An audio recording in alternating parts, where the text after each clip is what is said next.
दोस्तों, एक सवाल हमेशा उठता है कि पता नहीं क्यों, है ना?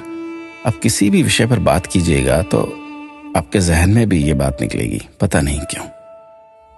खाने को सादा दाल रोटी होती थी, लेकिन फिर भी किसी को खून की कमी नहीं होती थी, पता नहीं क्यों। स्कूल में अध्यापक खूब कान खींचते थे, डंडों से पिटाई होती थी, लेकिन कोई बच्चा स्कूल में डिप्रेशन के कारण आत्महत्या नहीं करता था, पता नहीं क्यों।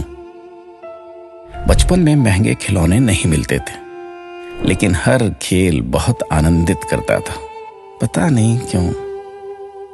घर कच्चे होते थे, कमरे कम होते थे, लेकिन माता पिता कभी वृद्धाश्रम नहीं जाते थे, पता नहीं क्यों।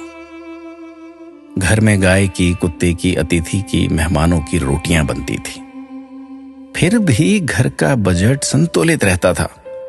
आज सिर्फ अपने परिवार की रोटी महंगी हो गई, पता नहीं क्यों। महिलाओं के लिए कोई जिम या कसरत के लिए विशेष साधन नहीं थे, फिर भी महिलाएं पूर्ण रूप से, संपूर्ण रूप से स्वस्थ रहती थी, पता नहीं क्यों।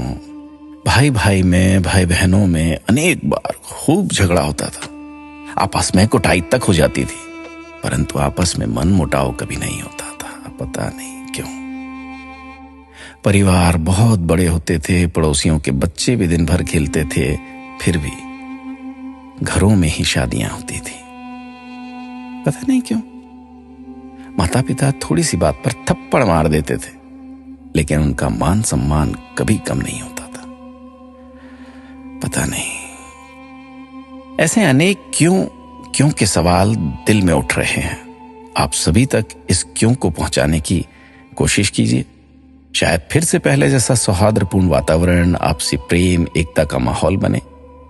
एक एक 11 होते हैं। अपना ख्याल रखिएगा।